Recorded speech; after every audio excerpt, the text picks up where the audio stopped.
सभी प्यारे भक्तों को राम राम। आज भगत माल में से कथा करेंगे भगत हरि नारायण और भगत गिरवर। भगत हरि नारायण महाराष्ट्र प्रांत में हरि नारायण जी का जन्म हुआ था। इनका जन्म नाम नीराजी था और इनके पिता का नाम नारायण राव देश पांडे ने इन्होंने अपने भाई अनंत राव को दत्तक दे दिया था, क्योंकि उस समय तक अनंत राव को कोई संतान नहीं थी। अनंत राव ने इनका नाम हरि नारायण रखा। कुछ दिनों बाद अनंत राव के एक पुत्र उत्पन्न हुआ। अब दत्तक पुत्र हरि नारायण पर उनका स्नेह नहीं रह गया। वे इसे अकारण ही चिढ़ने लगे। उनके मन का विरोध बढ़ने लगा। अंत में एक दिन अपने घर से हाथ पकड़कर उन्होंने इनको निकाल दिया। बालक हरि नारायण बचपन से बड़े सरल स्वभाव के थे। सांसारिक कामों में इनकी रुचि नहीं थी। ये सदा अपनी आंतरिक वृत्तियों को सुधारने में ही लगे रहते थे। इसका फल यह हुआ कि घर के लोग इन्हें निकम्मा समझने लगे। अंतराव द्वारा निकाल दिए जाने पर ये अपने पिता के घर आए। पिता ने भी इनका तिरस्कार किया और वन में चले जाने को कहा, किंतु स्नेहमयी माता ने इन्हें समझाया, बेटा तुम पिता की बात का बुरा मत मानो। इस अनित्य संसार में सभी लोग दुखपूर्ण विषयों में फंसे हैं। पाप पुण्य का उन्होंने विचार नहीं है। सच्चा सुख तो शांति में है और शांति संसार के विषयों से उपराम हो जाने पर मिलती है। मेरे पास रहकर तुम विषयों से मन को धीरे धीरे हटा लो, इससे तुम्हें शांति प्राप्त होगी। माता का उपदेश सुनकर उस स्नेह के आग्रह से ये घर पर ही रहने लगे। कुछ समय बाद इनके माता पिता तीर्थ यात्रा करने काशी गए। घर का सारा भार इन्हीं के ऊपर पड़ा। हरि नारायण बड़े ही दयालु और उदार स्वभाव के थे। माता पिता के न रहने पर वे घर की संपत्ति साधु ब्राह्मणों की सेवा में, भजन पूजन तथा हरि कीर्तन आदि के समारोह में, दीन दुखियों का दान देने में खर्च करने लगे। धीरे धीरे घर की सारी संपत्ति का सदुपयोग हो गया। तीर्थ यात्रा से लौटकर पिता ने देखा कि उनके पुत्र ने तो घर का सारा धन लुटवा दिया। वे बहुत ही क्रुद्ध हुए और बोले, तू अभी इसी क्षण यहाँ से निकल जा, मुंह काला कर, अब एक क्षण भी यहाँ मत रह। भगवान ने भक्त ऐसी आपत्तियों से न तो घबराते हैं और न चिंतित होते हैं। हरि नारायण जी के लिए जैसा घर वैसा वन, वे वन जाने को उद्यत हो गई। हरि नारायण जी माता पिता को प्रणाम करके वन में जाने को निकले तो उनके पीछे उनकी पतिव्रता पत्नी अन्नपूर्णा भी घर से निकली। स्त्री को साथ आते देखकर उन्होंने बहुत समझाया कि तुम धनी पिता की पुत्री हो, पिता के घर तुम्हें कोई कष्ट नहीं होगा, वन में बहुत कलेश भोगने होंगे, तुम साथ चलने का हठ मत करो। पति की ये बात सुनकर रोते रोते उस पतिव्रता ने कहा, स्वामी आप मेरा परित्याग न करें, आप अपने हाथ से मुझे चाहे मार डाले पर अपने चरणों में दासी को पृथक न करें। आपका वियोग मुझसे नहीं सहा जाएगा। सुख दुख तो प्रारब्ध के भोग हैं। मैं आपकी अर्धांगिनी हूँ। आपके सुख में मुझे सुख है और आपके दुख में मेरा भी हिस्सा है। पत्नी के लिए पति को छोड़कर और कोई गति नहीं। आप मुझे अनाथनी बनाकर न छोड़े। वह पति के चरण पकड़कर फूट फूट कर रोने लगी। हरि नारायण अब उसे साथ चलने से मना नहीं कर सके। गांव के लोगों की हरि नारायण पर बड़ी श्रद्धा थी। लोग उन्होंने नारद जी का अवतार ही मानते थे। जब लोगों ने उनके वन में जाने की बात सुनी तब गांव में हाहाकार मच गया। वे दंपत्ति गांव के बाहर एक वृक्ष के नीचे बैठे थे। वहां लोगों की भीड़ लग गई। किसी प्रकार हरि नारायण जी ने समझा बुझाकर सबको वहां से विदा किया। उनकी पत्नी ने अपने शरीर पर के सब आभूषण उतरवाकर गरीबों को बांट दिए। 3 दिनों तक वहां हरि कीर्तन होता रहा। चौथे दिन सबको विदा करके वे दंपत्ति तीर्थ यात्रा करने चल पड़े। काशी, प्रयाग, गया आदि तीर्थों की यात्रा करके हरि नारायण जी उस जोगाईचे आवे नामक ग्राम में लौट आए। अन्नपूर्णा को तो उन्होंने गांव में ठहराया और स्वयं वन में कुटिया बनाकर तपस्या करने लगे। 12 वर्ष तक कठोर तप करने के बाद भगवती ने प्रत्यक्ष दर्शन देकर इन्हें आदेश दिया, तुम नरसिंहपुर जाओ, वहाँ तुम्हें सदगुरु की प्राप्ति होगी और उन गुरुदेव की कृपा से तुम्हें भगवान का साक्षात्कार भी प्राप्त होगा।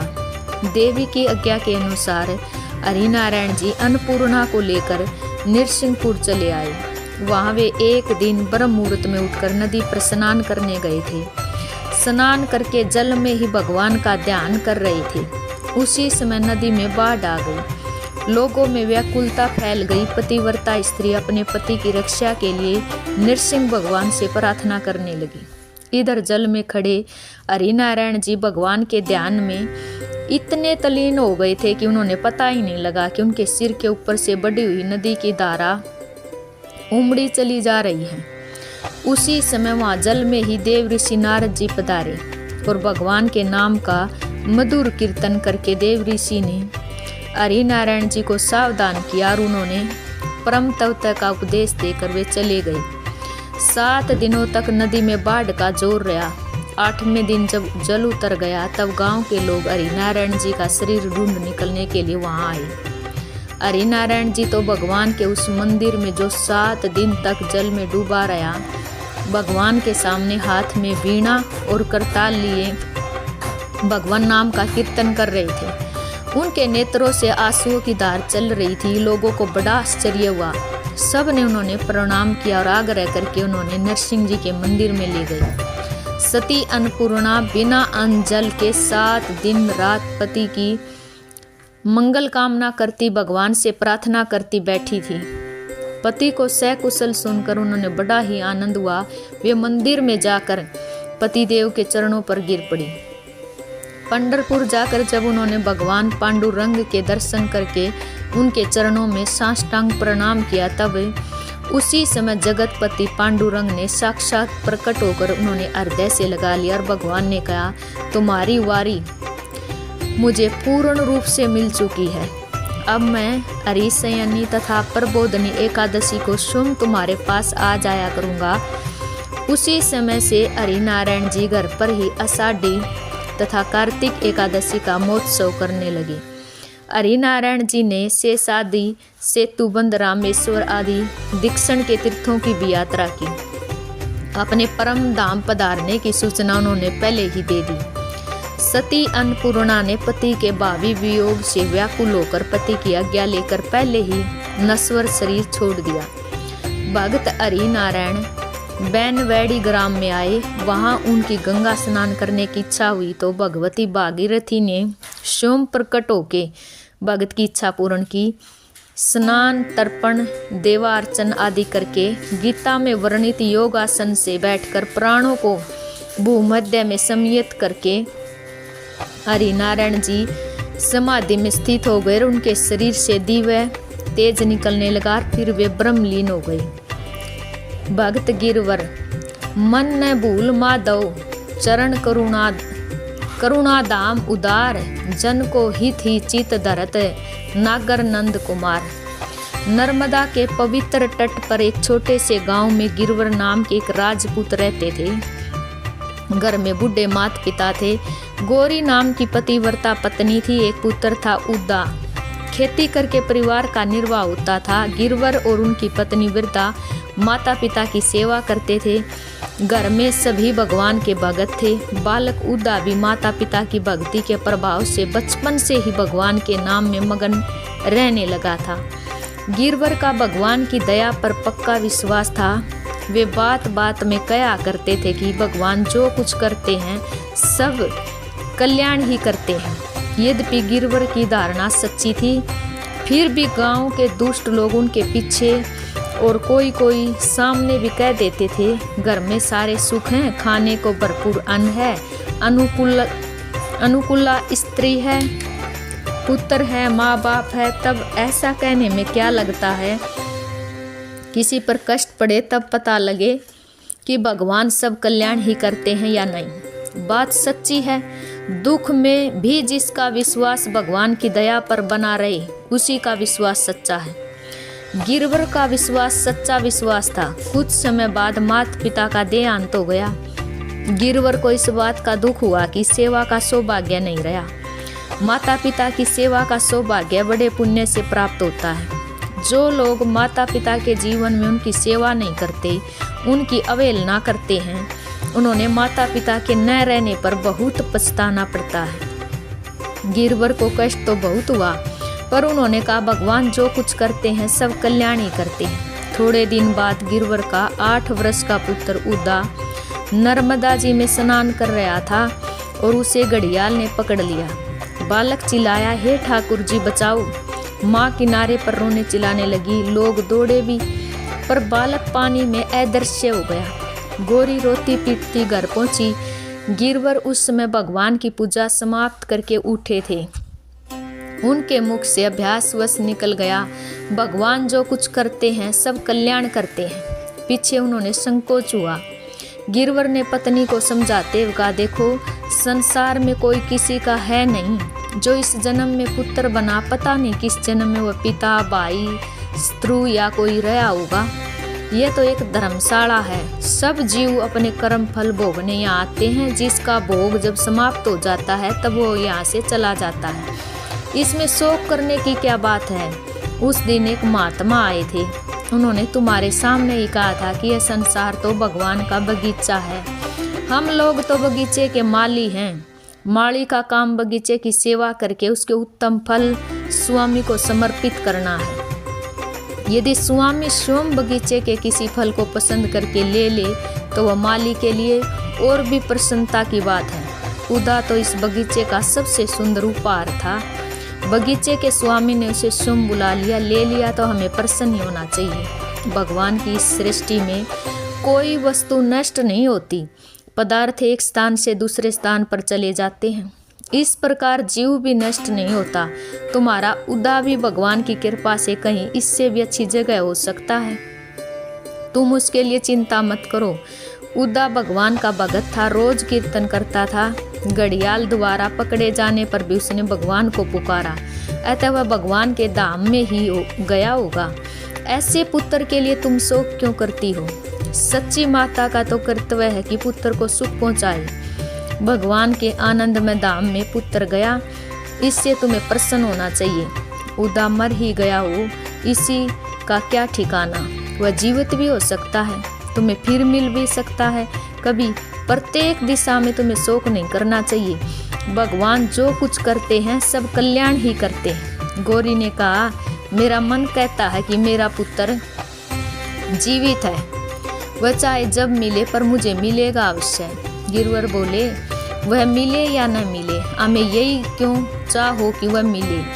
अब तक भगवान ने हमें एक सेवा सौंप दी थी, वह उसे करते हैं। अब दूसरी सेवा सौंपेंगे तो उसे करेंगे। जो स्वामी की सेवा से जी चुराता है वह नमक आराम है, और जो स्वामी की वस्तु को अपनी समझता है वह बेईमान है। हमें स्वामी जो सेवा दे उसी को सावधानी से करना है। गिरवर घाट पर गए तो पता लगा, कुछ पता न लगा तो लौट आए। उन्होंने कहा, मेरे माता पिता होते तो आज उन्होंने बड़ा कष्ट होता। उनको पहले ही संसार से बुलाकर भगवान ने उनका और हम सब का भी कल्याण ही किया। माता पिता रहे नहीं, पुत्र को घड़ियाल ले गया। अब खेती का झंझट क्यों किया जाए। खेत आदि में दूसरे को दे दिए गए। आदि पाती में जो अनाज मिलता था उसी में गिरवर और उनकी पत्नी का काम मजे से चल जाता था। ठाकुर जी की सेवा पूजा भी होती थी। अब गिरवर भगवान का ध्यान करते, पूजा करते, पुराण सुनते, विष्णु सहस्त्र नाम का पाठ करते। उनकी पत्नी का भी पूरा समय भगवान की सेवा में ही लगता। गिरवर पत्नी से कहते, देखो उदा होता तो क्या हम इस प्रकार भजन में लग पाते। भगवान ने उसे हटाकर हम लोगों को अपनी सेवा में लगा लिया। भगवान जो कुछ करते हैं सब कल्याण ही करते हैं। पत्नी कहती, सचमुच भगवान ने हम पर बड़ी कृपा की है। परंतु माता के हृदय से पुत्र की स्मृति गई नहीं थी। उसे बार बार उदा याद आ जाता था। उदा को पानी में लेकर घड़ियाल डूब गया था और वह कुछ ही दूर गया था कि उस पर किसी दूसरे बड़े घड़ियाल ने आक्रमण कर दिया। इस लड़ाई में उदा घड़ियाल के मुख से छूट गया और वह जल के ऊपर आकर फिर डूबने वाला ही था कि समीप जाती हुई नौका पर के लोगों ने उसे नौका पर उठा लिया। नौका पर पहुंचकर वह मूर्छित हो गया। बात यह थी कि उस प्रदेश के राजा चंद्रसेन के कोई संतान नहीं थी और रानी के मरने पर उनमें विराग का उदय हुआ। और उन्होंने संन्यास लेने का विचार किया और अकस्मात उनके पिता के गुरुजी जो एक सिद्ध योगी थे उनके यहाँ आई। उन्होंने बताया, एक अनुष्ठान करने से एक सुयोग्य पुत्र तुम्हें मिलेगा जो अपने माता पिता को राज्याभिषेक के दिन तक बुला रहेगा। उसे शिक्षा देकर सुयोग्य बनाकर तब राज्य सौंपकर तुम संन्यास ले सकते हो। गुरुजी के साथ वन में आकर राजा ने अनुष्ठान किया। अनुष्ठान पूर्ण होने पर नौका पर बैठकर वे नर्मदा जी में मछलियों को अन्न खिला रहे थे। उसी समय डूबते उदा को देखकर नौका पर उन्होंने उठा लिया था। उदा के पैर में घाव था। घड़ियाल के पकड़ने का महाराज उसे राजधानी ले आए। 21 दिन तक वह मूर्छित पड़ा रहा। इसी बीच चिकित्सा होने पर उसके पैर का घाव अच्छा हो गया। होश में आने पर वह अपने माता पिता आदि सबको भूल गया। उसे केवल इतना याद था कि वह क्षत्रिय है और उसका नाम उदा है। उसे बताया गया, महाराज चंद्रसेन तुम्हारे पिता हैं। तुम्हारी माता महारानी कमला देवी परलोक जा चुकी है। तुम्हारा नाम उदयराज है। राजकुमार उदयराज की शिक्षा के लिए सुयोग्य गुरुओं की नियुक्ति हो गई। वे बहुत ही प्रतिभाशाली थे और भगवान के भगत थे। प्रजा का सुख दुख अपने सुख दुख से भी अधिक महत्व का था उनके लिए। विजयनगर के महाराज की पुत्री से उनका विवाह हो गया। महाराज चंद्रसेन ने उन्होंने सुशिक्षित तथा योग्य समझकर राज्याभिषेक की तैयारी की। उन्होंने राज्य देकर महाराज स्वयं संन्यास लेकर भगवान का भजन करने वन में जाने का दृढ़ निश्चय कर चुके थे। इधर देश में अकाल पड़ गया। अन्न के बिना लोग मरने लगे, तृण के बिना पशु। गिरवर और गौरी को अब ठाकुर जी की पूजा में भी कठिनाई होने लगी। घर में जो कुछ था उसे बेचकर जब तक काम चला उन्होंने चलाया। अंत में भगवान की श्री मूर्ति का भार पुरोहित को सौंप कर पूजा खर्चे के लिए गौरी की से सोने की नथ देकर भगवान का नाम लेते हुए दंपति घर से निकल पड़े। गांव से निकलकर रात को वे लोग एक वृक्ष के नीचे लेटे थे और रात में एक काले सर्प ने आकर गौरी के पैर में काट लिया। गौरी विष से छटपटाती हुई भगवान के नाम का उच्चारण करने लगी। अंत में भगवान नाम लेते लेते उसका श्वास बंद हो गया। गिरवर के मुख से निकला, भगवान जो कुछ करते हैं सब कल्याण ही करते हैं। रात भर वे पत्नी के देह के पास बैठे कीर्तन करते रहे। सांप से काटे व्यक्ति को जलाना नहीं चाहिए। अतएव सवेरे गौरी के देह को कंधे पर उठाकर उन्होंने नर्मदा जी में प्रवाहित कर दिया। अब गिरवर अकेले रह गए। उनका वैराग तिरोतम उठा। भगवान को पाने की लालसा हृदय में प्रबल रूप से जागृत हो गई। उनके प्राण तड़पने लगे। एक दिन एक वृक्ष के नीचे बैठे बैठे वे फूट फूट कर रोने लगे। भगवान को पुकारने लगे। पुकारते पुकारते मूर्छित हो गई। सहसा मानो कुछ और का और ही हो गया हो। नर्मदा जी श्री यमुना जी के रूप में बदल गई। वह वन दिव्य वृंदावन हो गया। सामने कदम के नीचे मुरली अधरों से लगाए त्रिभंग सुंदर मयूर पंचधारी पीताम्बर परिधान वनमाली श्री कृष्णचंद्र की दिव्य झांकी को देखते ही गिरवर के नेत्र वहीं स्थिर हो गए। शरीर जड़ की भांति हो गया। वाणी रुद्र हो गई। हृदय जैसे आनंद सागर में इलोरे लेने लगा। श्याम सुंदर ने अपने अमृत भरे स्वर में कहा, गिरवर तू मुझे बहुत प्यारा है। तेरे बिना अब मुझे अच्छा नहीं लगता। तेरे लिए यह दिव्य वृंदावन का प्राकट्य हुआ। अब तू मेरे धाम में चल। गौरी मरी नहीं। उसके मन में पुत्र से मिलने की प्रबल कामना है। अतः वह उदा से मिलकर तब मेरे धाम में आएगी। भगवान के इतना कहते ही गिरवर का शरीर ज्योतिर्मय हो गया। कुछ ही क्षणों में उसके शरीर से ज्योतिर्पुंज निकला और सुंदर गोप बाल के रूप में घनीभूत होकर श्री कृष्ण के चरणों पर गिर पड़ा। श्याम ने उसे प्रेम से उठाकर हृदय से लगा लिया और अपने सखा और वृंदावन के सहित भगवान अंतर्ध्यान हो गए। गिरवर का शरीर वन में वन देवी की रक्षा में वृक्ष के नीचे पड़ा रहा। गौरी का शरीर बहते बहते नदी में टूटकर गिरे एक वृक्ष में किनारे पर उलझ गया था। 7 दिन वह वहीं उलझा रहा, पर किसी पक्षी या जल जंतु ने उसे छुआ तक नहीं। 8वें दिन लहरों के धक्के से वहां से निकलकर वह आगे बह चला। वहां से थोड़ी दूर पर एक सिद्ध महात्मा रहते थे। वे स्नान करने आए थे और उन्होंने देखते ही समझ लिया कि बहने वाले देह में प्राण है। किनारे उसे लाकर उस पर अभिमंत्रित करके उन्होंने जल का छिट्टा दिया। इससे गोरी के देह में चेतना आ गई। वह उठ बैठी और महात्मा जी ने उसे कुटी पर ले आए और एक सिद्ध फल खाने को दिया। फल खाते ही गोरी को लगा कि उसके मन से सारे संस्कारों का बोझ उतर गया। थोड़ी देर में गोरी को अपने पति की स्मृति हुई। महात्मा जी दिव्यदर्शी थे। उन्होंने गोरी से उसके पति की परम गति का वर्णन किया। गोरी ने सोचा, मेरे पति देव ठीक कहते थे कि भगवान जो करते हैं सब कल्याण ही करते हैं। मेरे समीप रहने से पति देव के भगवान दर्शन में बाधा पड़ती। प्रभु ने मुझे पृथक करके पति देव को अपना लिया, यह ठीक ही हुआ। महात्मा जी ने गोरी की आत्मा की अमरता का उपदेश किया। फिर बताया कि थोड़ी दूर पर ही उसके पति का देह पड़ा है। उस देह की अंत्येष्टि कर देने का भी उन्होंने आदेश दिया। उसी समय कहीं से 4 ब्रह्मचारी आ गए और वे गोरी के साथ हो गई।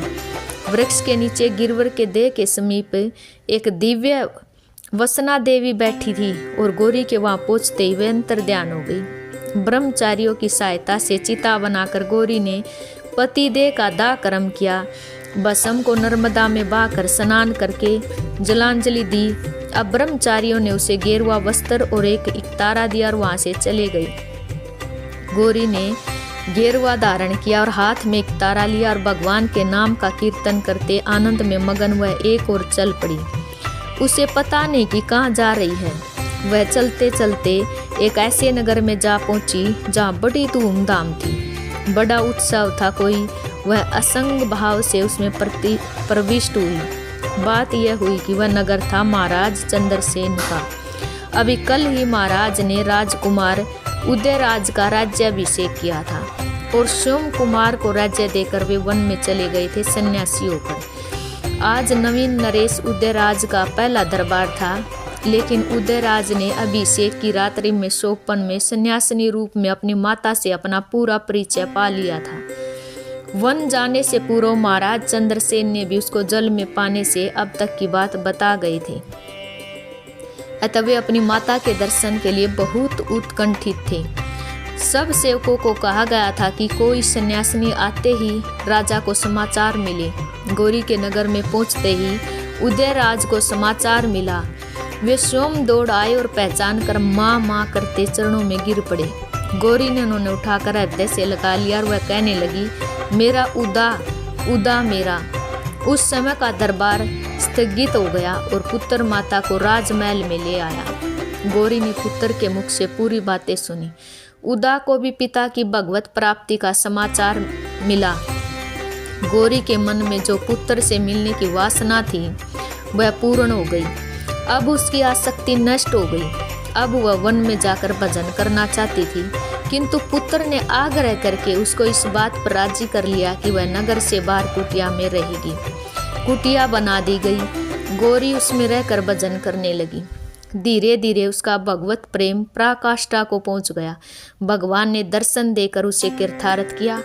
भगवान का दर्शन करते करते ही देह त्याग कर वह भगवान के धाम को चली गई। उदयराज अपनी पत्नी सहित भगवान का भजन करते हुए प्रजा पालन करते रहे। भगवान की सच्ची भक्ति पाकर उनका जीवन भी कृतार्थ हो गया। सभी प्यारे भक्तों को